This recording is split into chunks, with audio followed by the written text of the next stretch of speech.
Ladies and gents, welcome to Suju Reaction, and this is second part of Unbiased History Byzantium to Justinian the Great.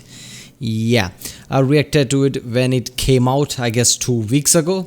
Yeah, March 13 or March 14, whatever.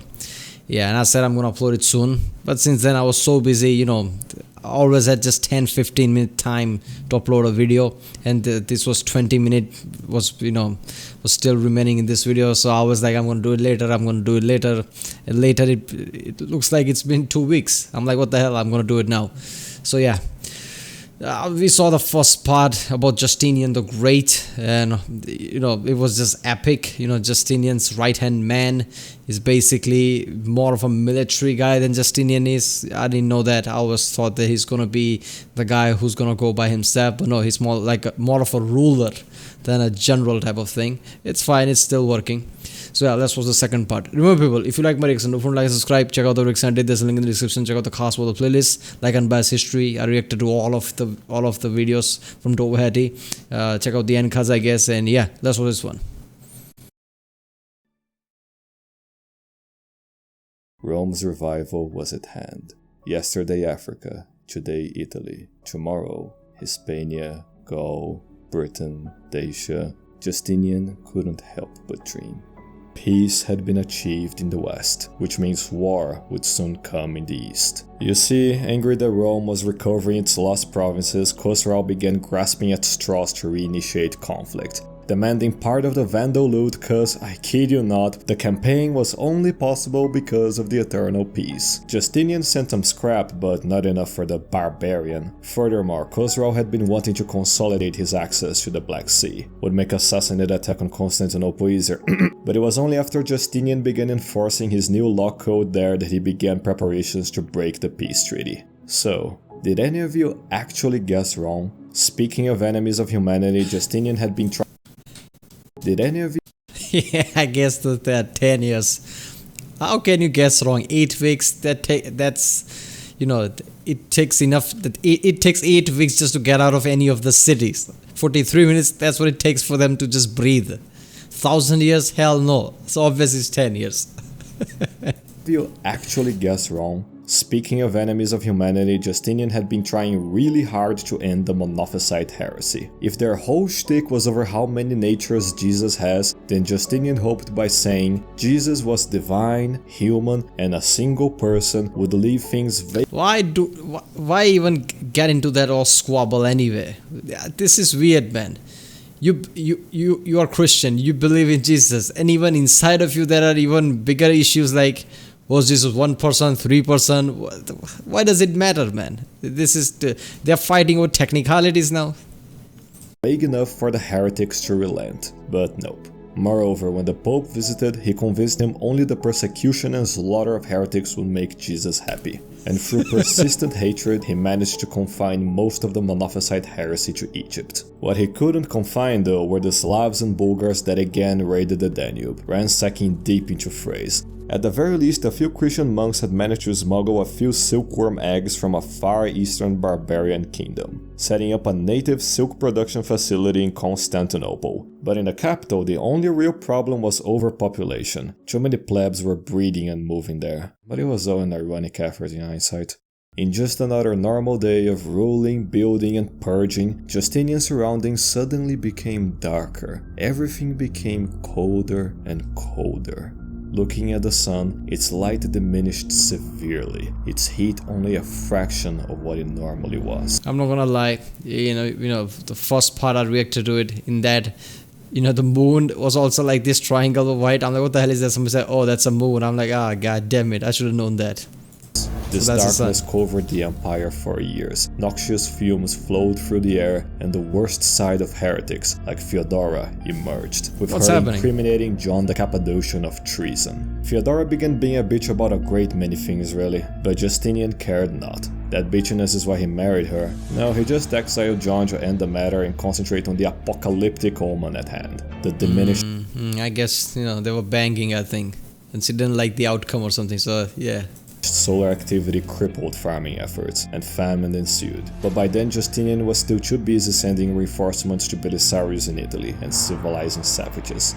and it had been right there Khosrau publicly broke the peace and invaded the empire, but Dara stood strong in his path. Unable to take Dara, Khosrau faked some diplomatic talk with a local city's bishop, and as he returned home, he burst through the gates and took it. With Belisarius still trying to get a high score in Italy and Citas crushing an Armenian insurrection, getting killed for it by an insurrectionist named Artabanes, Justinian sent Germanus to protect Antioch, but its walls were still a wreck, having no choice but to retreat. Khosrau thus led his hordes to take and utterly ruin Antioch, slaughtering tens of thousands, further destroying the city as much as he could, bathing in the blood of murdered innocents in the Mediterranean, and once he finally left, he rained terror in other cities, forcing chariot games to be rigged so that the Greens, his favorites, would win. With no army...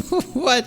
The games were still going on while he was there? He took over the place? The game people like, oh, still we have to play the game, I guess. Nearby, Justinian agreed with bribing the savage for peace, which he agreed to, and then immediately broke it by extorting cities on his way out, and attacking Dara trying to destroy its walls, only then leaving. With him he dragged 30,000 Antiochian citizens, making them slaves and forcing them to live in a hellish version of their ruined city, given an ironic name for its ironic torture.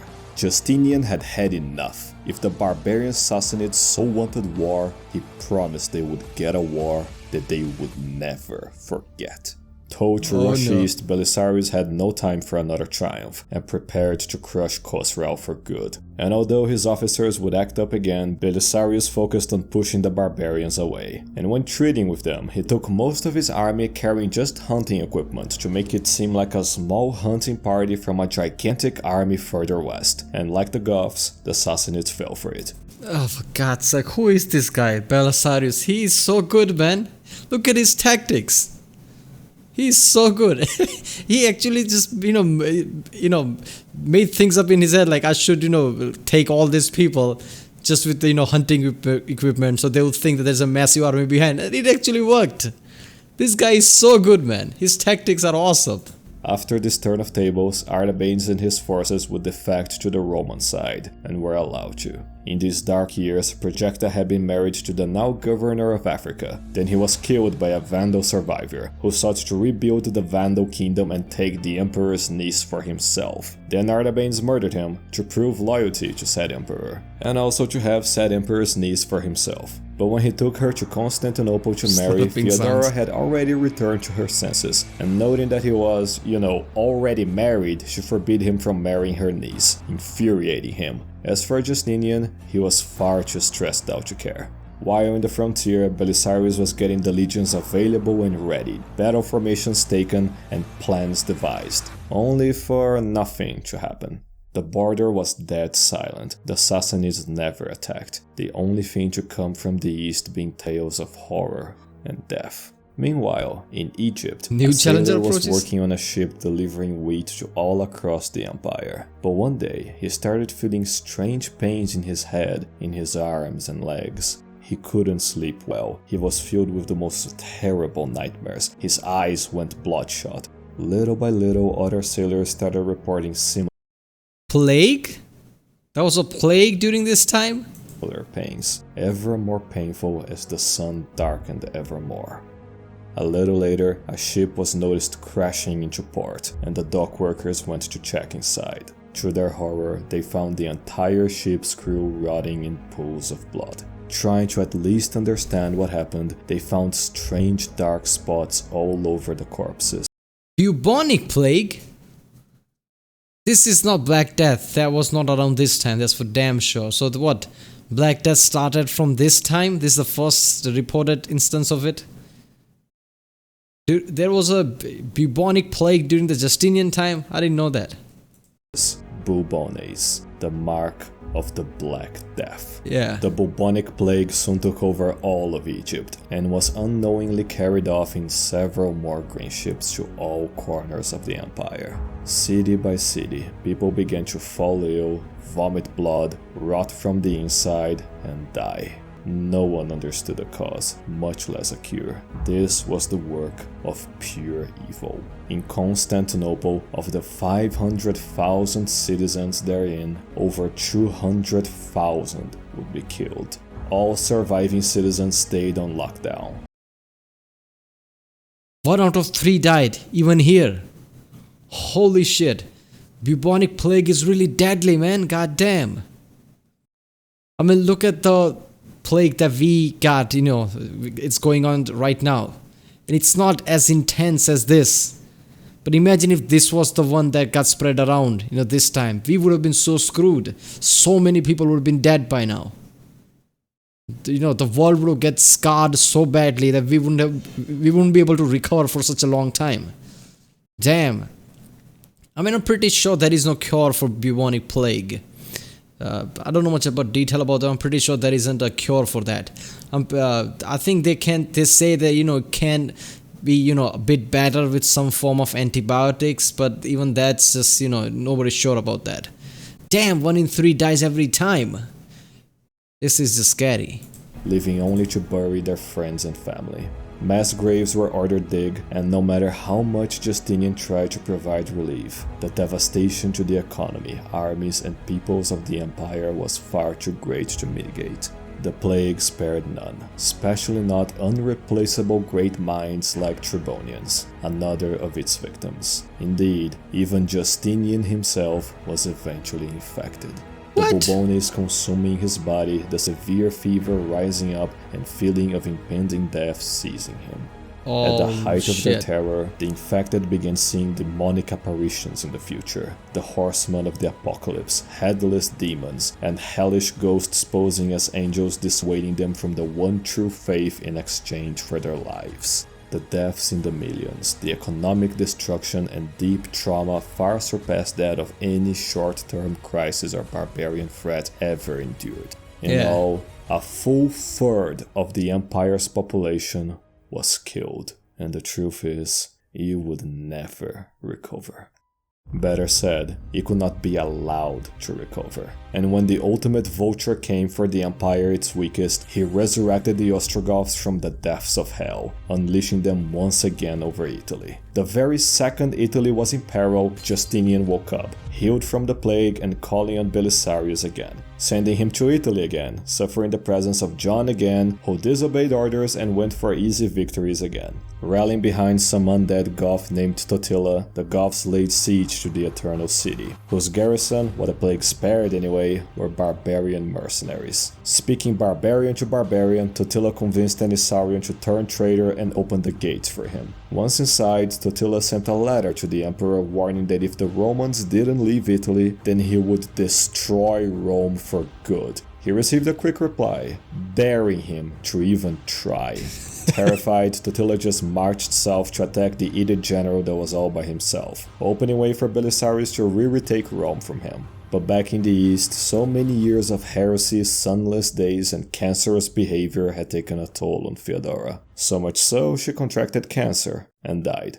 Justinian deeply mourned her death. She was often a pain of a heretic wife, but she was his pain of a heretic wife. Uncoincidentally, Belisarius was recalled back to Constantinople shortly afterwards, and having again saved Rome, the aging general chose to enter a well-deserved retirement. Saying goodbye to such a competent general hurt, but some consolation laid with his cousin, Germanus, plus his 2 sons. Whoa, so let me get this straight. He was going all fine. There was Belisarius with his as a right-hand man, and he was just impeccable at the field. Then bubonic plague happened, third of the population died. Justinian's wife dies. Belisarius says, I'm retired now. There's way too much change in such a small time. Yeah, I can see how the empire is about to fall. First of all, I feel like Justinian's, right-hand man, Belisarius, is one of the key guy. Without him, I don't think he would have reclaimed most of the Rome like he did. He left. Plague basically screwed the economy. So yeah, now I see the downfall. I didn't know the plague was the reason of Justinian's downfall. Sons, Justin and Justinian the Younger, who he had before marrying Matasuinfa, who was only now pregnant. Their loyalty was proved when Even more to come. Artabanes, still bitter, plotted to murder Justinian and the retired Belisarius, usurping the empire in the name of Germanus, who he never informed about such plot. Justin ended up finding out, telling his father, who then told the executors, who then arrested Artabanes, forcing him to go fight against the undead Goths. Having no sons of his own, Justinian sent his cousin and apparent heir, Germanus, to finish the reconquest of Italy. Then he died of a random illness, not even bubonic plague, leaving a pregnant widow behind and a decrepit Liberius to replace him in Italy. Liberius did defend Sicily, but that wasn't enough, so Justinian sent Narses to take over, and given how the plague gutted the legions, he gave him the funds necessary to hire a whole bunch of barbarian mercenaries. Among the tons of barbarians he hired was a new Germanic horde settling nearby Italy, the Lombards. John did what he did best, win an easy victory, and Narses regrouped with Belisarius' veterans to amass some 30,000 men in total. And with all of those legions and mercenaries, he crushed the undead Gothic legions, killing Totila again. The main battle won, Narses paid and told the Lombards to leave. The longer they stayed in Italy, the more troublesome they got. The Goths had taken Rome again, but Narses retook it, and when the last remnants of their hordes gathered near what was once Pompeii, Narses outnumbered them to death. And with that, ending what Belisarius had already ended. Just in time for the second Frankish intervention. In their infinite barbarian wisdom, the Franks decided to split their horde. One marched east and was crushed by Narses' legions, and the other marched west, where they caught the bubonic plague and deteriorated away. Damn. The Ostrogoths were once again dead, but the Visigoths were still kicking around. Kicking meaning raping, and around meaning Hispania. Barbarians being barbarians, they were once again slaughtering each other to be king of the mud huts, with one of the would-be mud hut majesty asking the nearby Romans for help. Being told of this chance, even after decades of rule, war and plague, the death of his loved ones and deterioration of his mind and body, Justinian still believed in the dream that once was Rome, and so ordered Liberius to reconquer as much of Hispania as possible. So as the Visigoths kept killing each other, Liberius led a nostalgic reconquest of the birthplaces of Trajan and Hadrian to beyond what was once New Carthage. The victorious Mudhut Majesty tried fighting back, but failed, for now. And this was it. The Eastern Roman Empire stood at its greatest extent. Africa, Italy, and even some of Hispania were conquered. But due to the plague, wars and disasters, the empire's population was now lower than it had been decades before the reconquests. It's really all downhill from here. Throughout the countless attempts that would yet be made to restore what Rome once was, none would ever come as close as Justinian's. As for Justinian's later years, they would be the same as for all of those who ruled Rome for decades. Disappointing. For all of his great reforms, he could never make the Senate worthwhile. At least now it was led by a capable patrician, Paul, keeping one of the last patrician clans of old Roman origins still alive. The Black Death came and left again and again, but every time it killed only the non-immune, little children and babies. Never remarrying and thus remaining childless, Justinian's two likeliest heirs, the two Justins, vowed that whoever of them became the emperor, the other would be made his right-hand man. Now, here's a tough question. Taking over their father's Wait a second, what was that? Right-hand man. Now, here's a Who's going to succeed the Great? His skill and loud general, his incompetent family relative, a horrible usurper that ruins everything, a god tier random that serves, I think the B, his incompetent family relative. Tough question. Taking over their father's legacy, Justin and Justinian the Younger joined the legions and helped fend off any Sassanid attacks. His hordes destroyed by his own lord's plague and now facing capable Romans again, Khosrau begrudgingly agreed to a peace, for now. Just as soon as there was peace in the empire as the Bulgars were invading the Balkans again. With no active generals nearby, Justinian turned to Belisarius for help, who dutifully left retirement and gathered some 300 retired veterans, plus some civilians fleeing south to fight the barbarians. Camping nearby a passage Belisarius knew the Bulgars would cross, he, and say it with me, lit several fires to make it seem like he had a gigantic army camping nearby, scaring the Bulgars into only sending a few thousand barbarians to cross, who he stopped with 100 veterans, while the other 200 veterans flanked them from the woods, making them flee to the north. And yeah, the barbarians just kept falling for this, hardly surprising though. Justin would take over from there. That guy is too good. Belisarius is too good. I love this. He's not putting any effort into it, just using tactics. I love this. And face yet another barbarian nomad horde migrating west, the Avars. Fleeing from the east, they demanded lands in the empire. Shockingly, Justinian refused, but before the Avars invaded, Justin had repaired the damage the Bulgars had dealt to the local defenses. So they just, chilled beyond the Danube. For now. But then one day, Belisarius was forcefully dragged into a court and accused of most heinous treason against the emperor, the case being overseen by a certain Procopius, who immediately judged him guilty and condemned him to imprisonment. Few know why. Thrown into a dark cell to rot away, what just happened? He was What? court and accused of most heinous Treason against Justinian? Why they did that? treason against the emperor, the case being overseen by a certain Procopius, who immediately judged him guilty and condemned him to imprisonment. Where was Justinian? You know why. Thrown into a dark cell to rot away, he was quickly freed from it by none other than Justinian himself, who instantly pardoned him of all made-up charges. But his freedom wouldn't last long, as Belisarius would soon after I love that anime. Who the fuck put you here? die in his home estate, and with him, the last of Justinian's pardon him of all made-up charges. But his freedom wouldn't last long, as Belisarius would soon after die in his home estate, and with him, the last of Justinian's will to keep on living. Despite growing ever Wait a minute, did he die naturally though? Or did the people try to jail him?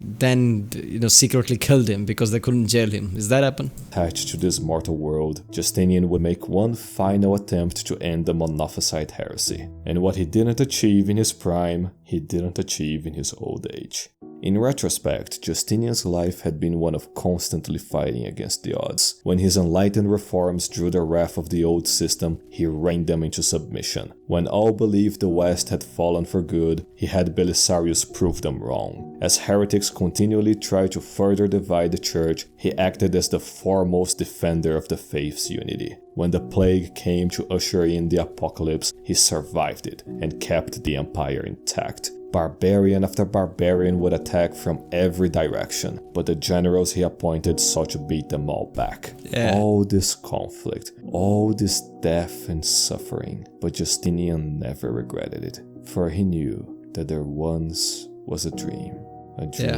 worth fighting for. After so many decades, at a night of his 83rd year, Justinian became weaker and weaker, with only a local palace bureaucrat to notice. What the great emperor's last thoughts were, no one knows. Was it pride in his laws that would stand for millennia? Was it disdain for the plague that killed so many and hindered his recovery? Yeah, man, I think his biggest achievement is that the laws that he wrote, even today, it carries over.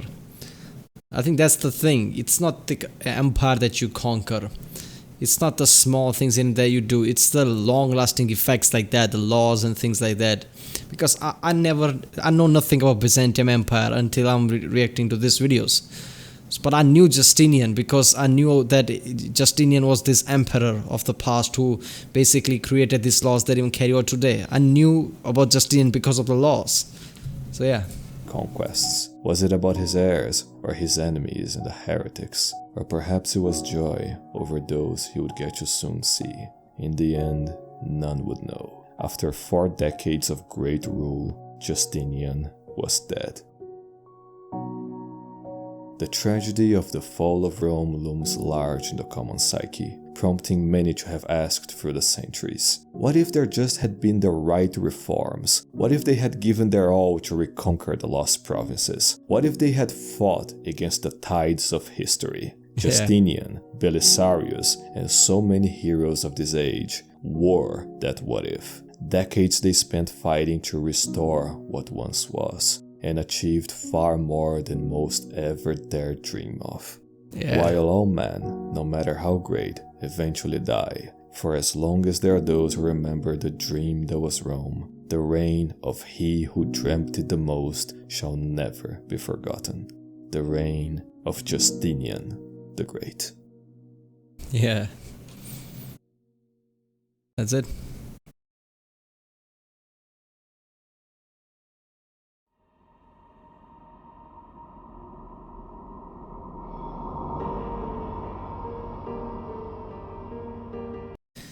Yeah, Justinian the Great. And seriously, so he did, reconquer entire Rome. And, at the start I thought he's gonna be one of those guys who, even leads the army by himself. But this is even better in a sense, because if ruler goes to the places to conquer things, he can't rule at home.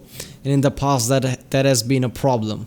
Basically, a ruler goes to places to conquer, places to take back, and can't even stay at the capital and make sure that everything's fine there. This is better, having a general like Belisarius who does all this impeccable things. And how great he was, man. All his tactics, hunting equipment thing. So they thought, oh, that's just a hunting party, so there's a massive army if that's just the hunting party. That was epic. The campfire thing. He was so good, man. In the end, he got, I don't know why people try to backstab in the end, but obviously that's good that Justinian came back, didn't fall for that. Like he's, obviously, why would he fall for that? Belisarius is the reason, they conquered the other part of the Rome. Justinian conquered the other part of the Rome. He's not going to believe other people. But yeah, in the end, he died. Plague happened, and I didn't see that coming. There was a bubonic plague during the Justinian time. I don't know what's that plague named at the time. But yeah, it was a bubonic plague. And that killed third of the population again. I think that marked the downfall of everything from there. But still, I thought that's it. Belisarius is, retired. He's not coming back, but he did came back. And it was good in the end. It was, there's conquered places. This was good. What's going to happen now in the Byzantium series? Is there somebody else coming, or that was the end? I don't know. I don't know how long this series is going to be. But yeah, this is fun, man. Alright, people, if you like my reaction, don't forget to like and subscribe. Check out the reaction. There's a link in the description. Check out the cast of the playlist like Unbiased History. I did the entire Roman history of Doherty, and now there's a second Byzantium video. I'm reacting to it. And yeah, check out other playlists too, like Internet Historian, Salmonella, things like that, CGP Grey. And check out the end cards, and I'll see you next time.